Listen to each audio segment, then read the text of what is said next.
भाइयों बहनों, आत्मीय ಗೆಳೆಯರೇ, ಅಣ್ಣ ತಮ್ಮಂದಿರೇ, ಅಕ್ಕ ತಂಗಿಯರೇ, भारत माता की जय जय।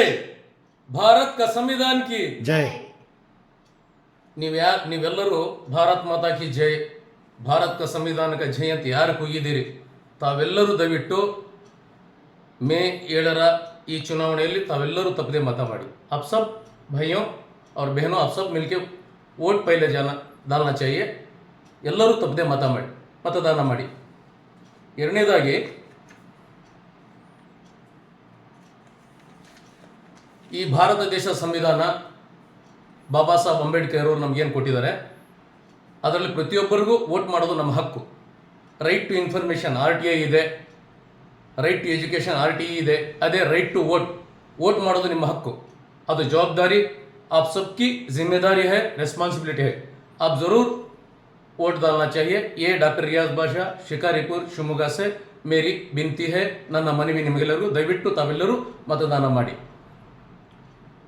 ಬಂಧುಗಳೇ, ನನ್ನ ಪ್ರಕಾರ ಗ್ಯಾರಂಟಿಗಳಲ್ಲಿ ಈಗೇನು ನಮ್ಮ ಭಾರತ ದೇಶದಲ್ಲಿ ಕಾಂಗ್ರೆಸ್ ಪಕ್ಷದ ಗ್ಯಾರಂಟಿ ಕೇಳ್ತಾ ಇದ್ದೀರಿ, ಮತ್ತೊಂದು ಪಕ್ಷದ ಗ್ಯಾರಂಟಿ ತಾವೆಲ್ಲ ಕೇಳ್ತಾ ಇದ್ದೀರಿ, ಆ ಎಲ್ಲ ಗ್ಯಾರಂಟಿಗಳಿಂದ ನನ್ನ ಪ್ರಕಾರ, ಮನೋವೈದ್ಯನ ಪ್ರಕಾರ, ನಿಮ್ಮ ಗ್ಯಾರಂಟಿ ಮತ ಏನಿದೆ, ವೋಟ್ನ ಗ್ಯಾರಂಟಿ ಏನಿದೆ, ಅದು ಎಲ್ಲ ಗ್ಯಾರಂಟಿಗಳಿಂದ ದೊಡ್ಡದು। ಯಾವ ಗ್ಯಾರಂಟಿನೂ ನಿಮ್ಮ ವೋಟಿನ ಮುಂದೆ ಸಮಾನೇ ಇಲ್ಲ। ವಿಶ್ವದಲ್ಲಿ, ಜಗತ್ತಿನಲ್ಲಿ ಎಲ್ಲ ನಾಯಕರನ್ನು, ಪ್ರಧಾನಿಯನ್ನು, MLAಗಳನ್ನು, MP ಗಳನ್ನು ಆಯ್ಕೆ ಮಾಡುವ ಗ್ಯಾರಂಟಿ ನಿಮ್ಮ ವೋಟಿಗಿದೆ, ನಿಮ್ಮ ಮತಕ್ಕಿದೆ। ಹಾಗಾಗಿ ನಿಮ್ಮ ವೋಟ್ಗಿಂತ ಗ್ಯಾರಂಟಿ, ದೊಡ್ಡ ಗ್ಯಾರಂಟಿ ಮತ್ತೊಂದು ಇಲ್ಲ। ಇದು ನನ್ನ ಅಭಿಪ್ರಾಯ। ಇನ್ನೊಂದು, ಬಹಳಷ್ಟು ಜನ ಎಲ್ಲ ಕಡೆ ನಾವು ಕೇಳ್ತಾ ಇದ್ದೀವಿ, ಮೀಡಿಯಾದಲ್ಲಿ, ಟಿವಿಯಲ್ಲಿ, ವಿಶ್ವಗುರು, ಈ ಪ್ರಪಂಚದಲ್ಲಿ ಯಾರಾದರೂ ವಿಶ್ವಗುರು ಅಂತ ಇದ್ದರೆ, ನಿಜವಾದ ಅಸಲಿ ವಿಶ್ವಗುರು ಅಂತಿದ್ದರೆ ಅದು ಮತದಾರರು ಮಾತ್ರ, ನೀವು ಮಾತ್ರ, ವೋಟರ್ಸ್ ಮಾತ್ರ। ಹಾಗಾಗಿ ಅಸಲಿ ವಿಶ್ವಗುರುಗಳು ನೀವು, ಈ ವಿಶ್ವದ ನಾಯಕರನ್ನ, ನೇತಾರರನ್ನ ತಯಾರು ಮಾಡೋರು ನೀವು। ಆಪ್ ಅಸಲಿ ವಿಶ್ವಗುರು ಹೇ, ಇಸ್ಲಿಯೇ ಆಪ್ ಸಬ್ मतदान कीजिए, ये मेरा है। ತಾವೆಲ್ಲರೂ ಮತ ಹಾಕುವ ಮೊದಲು, ವೋಟ್ ಹಾಕುವ ಮೊದಲು ಒಂದು ಯೋಚನೆ ಮಾಡಿ ಬಂಧುಗಳೇ, ಏನಾಯಿತು ಈ ದೇಶದಲ್ಲಿ, ಇವತ್ತು ಏನು ನಡೀತಾ ಇದೆ ಅದನ್ನು ಯೋಚನೆ ಮಾಡಿ। ಮೊದಲು ನೋಟ್ ಬ್ಯಾನ್ ಸಮಯದಲ್ಲಿ ಏನಾಯಿತು ಅದರ ಬಗ್ಗೆ ಯೋಚನೆ ಮಾಡಿ ಮತ ಹಾಕಿ। ಕೊರೋನಾ ಸಮಯದಲ್ಲಿ ಏನಾಯಿತು, ಸಾವು ನೋವುಗಳು ಏನಾಯಿತು, ವ್ಯಾಕ್ಸಿನ್ ಬಗ್ಗೆ ಏನಾಯಿತು ಯೋಚನೆ ಮಾಡಿ ವೋಟ್ ಮಾಡಿ। GST ಸಮಯದಲ್ಲಿ ಯಾರ್ಯಾರಿಗೆ ಏನೇನು ತೊಂದರೆ ಆಯಿತು, ಅದರಿಂದ ಯಾರಿಗೆ ಇವತ್ತು ಬೆಲೆ ಏರಿಕೆ ಸಮಸ್ಯೆ ಇದೆ, ಅದರ ಬಗ್ಗೆ ಯೋಚನೆ ಮಾಡಿ ವೋಟ್ ಮಾಡಿ। ನಮ್ಮ ರೈತ ಬಾಂಧವರು ಏನು 3 ಕರಾಳ ಕೃಷಿ ಕಾಯ್ದೆ ಬಗ್ಗೆ ಅವರು ಶಹೀದಾದರು, ದೇಶಕ್ಕಾಗಿ ಪ್ರಾಣ ತ್ಯಾಗ ಮಾಡಿದರು, ಆ ನಂತರ ಕರಾಳ ಕೃಷಿ ಕಾಯ್ದೆಗಳನ್ನು ತೆಗೆಯಲಾಯಿತು, ಇನ್ನೂ ಕೆಲವೊಂದು ಕಡೆ ತೆಗೆದಿಲ್ಲ, ಅದರ ಬಗ್ಗೆ ಯೋಚನೆ ಮಾಡಿ ವೋಟ್ ಹಾಕಿ।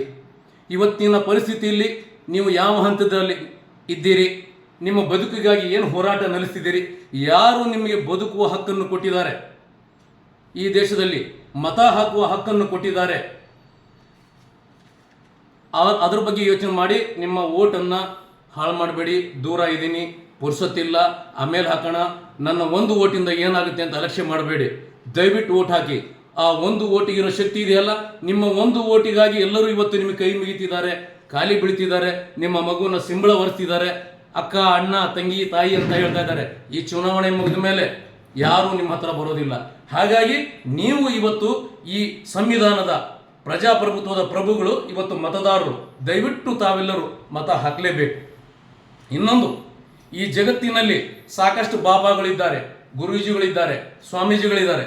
ನನ್ನ ಪ್ರಕಾರ ಈ ಭಾರತ ದೇಶದಲ್ಲಿ ಅತ್ಯಂತ ದೊಡ್ಡ ಬಾಬಾ ಅಂದರೆ ಅದು ಡಾಕ್ಟರ್ ಬಾಬಾ ಸಾಹೇಬ್ ಅಂಬೇಡ್ಕರ್ ಅವರು। ಇವತ್ತು ಸಂವಿಧಾನದಲ್ಲಿ ಎಲ್ಲರಿಗೂ, ದೀನ ದಲಿತರಿಗೆ, ಹಿಂದುಳಿದವರಿಗೆ, ರೈತರಿಗೆ, ಕೂಲಿ ಕಾರ್ಮಿಕರಿಗೆ, ಮಹಿಳೆಯರಿಗೆ, ವಿದ್ಯಾರ್ಥಿಗಳಿಗೆ, ಪ್ರತಿಯೊಬ್ಬರಿಗೂ, ರೈತರಿಗೆ, ಕೂಲಿ ಕಾರ್ಮಿಕರಿಗೆ ಎಲ್ಲರಿಗೂ ಒಂದು ಹಕ್ಕನ್ನು ಕೊಟ್ಟಿದ್ದಾರೆ।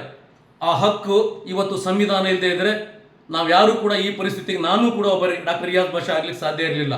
ಆ ಸಂವಿಧಾನ ನಮಗೊಂದು ಹಕ್ಕನ್ನು ಕೊಟ್ಟಿದೆ, ಅದು ಎಲ್ಲದಕ್ಕಿಂತಲೂ ಪವಿತ್ರವಾದ, ಅಮೂಲ್ಯವಾದ ಗ್ರಂಥ। ನಾವು ಸಂವಿಧಾನಕ್ಕೆ ಅಪಮಾನ ಮಾಡಬಾರದು, ಪ್ರಜಾಪ್ರಭುತ್ವಕ್ಕೆ ಅಪಮಾನ ಮಾಡಬಾರ್ದು. ದಯವಿಟ್ಟು ತಾವೆಲ್ಲರೂ ನನ್ನ ಕಳಕಳಿಯ ಮನವಿಯನ್ನು ನಿಮಗೆ ಕೈ ಮುಗಿದು ಕೇಳ್ಕೊಳ್ತೀನಿ. ಈ ಬಾರಿ ಎಲ್ಲರೂ ತಪ್ಪದೆ ಮತದಾನಕ್ಕೆ ಹೋಗಿ, ಬಿಸಿಲಿದ್ರೂ ಪರವಾಗಿಲ್ಲ, ಪುರ್ಸೊತ್ ಮಾಡ್ಕೊಳ್ಳಿ. ನಾನು ಕೂಡ ಶಿವಮೊಗ್ಗದಿಂದ ಈಸೂರಿಗೆ ಹೋಗಿ ಮತ ಹಾಕ್ತಿದ್ದೀನಿ. ಒಳ್ಳೆ ಅಭ್ಯರ್ಥಿಯನ್ನು ಹುಡುಕಿ ತಾವು ಮತ ಹಾಕಿ.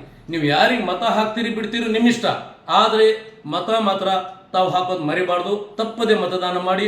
ಆಪ್ ಸಬ್ ವೋಟ್ ಡಾಲೋ ಭಾಯಿಯೋ ಬೆಹನೋ, ಅಣ್ಣ ತಮ್ಮಂದಿರೇ, ರೈತರೇ, ಕೂಲಿ ಕಾರ್ಮಿಕರೇ, ಎಲ್ಲರಿಗೂ ಕೆಲಸ ಇದ್ದೇ ಇರ್ತದೆ. ಆದರೆ ಇದು ಕೂಡ ನಿಮ್ಮ ಮೂಲಭೂತ ಹಕ್ಕು, ಇದನ್ನು ಮರಿಬೇಡಿ. ದಯವಿಟ್ಟು ತಾವೆಲ್ಲರೂ ವೋಟ್ ಹಾಕ್ತೀರಾ ಅಂತ ಹೇಳಿ ನನ್ನ ಕಳಕಳಿಯ ಮನವಿಯನ್ನ ಡಾಕ್ಟರ್ ರಿಯಾಜ್ ಬಾಷಾ, ಮನೋವೈದ್ಯ, ರಾಮೇಶ್ವರ ಆಸ್ಪತ್ರೆ, ಶಿಕಾರಿಪುರ, ನಾನು ಸಲ್ಲಿಸ್ತಾ ಇದ್ದೀನಿ. ಎಲ್ಲರಿಗೂ ನಮಸ್ಕಾರ. ಬೋಲೋ ಭಾರತ್ ಮಾತಾ ಕಿ ಜೈ, बोलो भारत के संविधान की जय।